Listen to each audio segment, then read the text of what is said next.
America চট্টগ্রামে এসে বাংলাদেশ বিমান বাহিনীর সাথে যৌথ মহড়া করছে। এই দেখে দেখে ভারতের যে সন্ত্রাস মিডিয়াগুলো কি গেউ গেউ কুত্তার মতো শুরু করছে না রে ভাই।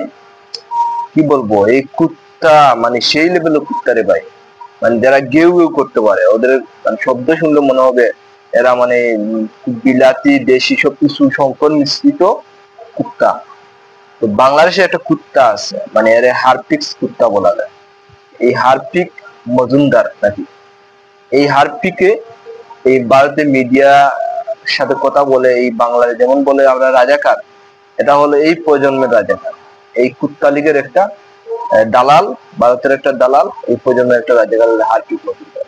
এ ঘন ঘন এই মানে 3-4টা চ্যানেলে বাংলাদেশের বিরুদ্ধে এই কি বলে বিভিন্ন কথা বলে, বাংলাদেশ এই হইতেছে সেই। আর এই যে গেট আপ দেখতেছেন, এটা ভাই কি বলবো, এই গেট আপ দেখলে বাংলাদেশে তো কিছু সুচিল আছে, কিছু এই বামপন্থী আছে, কিছু এই শাহবাগী আছে, কি চুলকানি চুলকায় রে ভাই। মানে এই দেশ দেখলে আবার ভারতের মিডিয়া তো আছে, ভারতের কিছু দাদা বাবু আছে, এটা দেখলে খুব চুলকায়।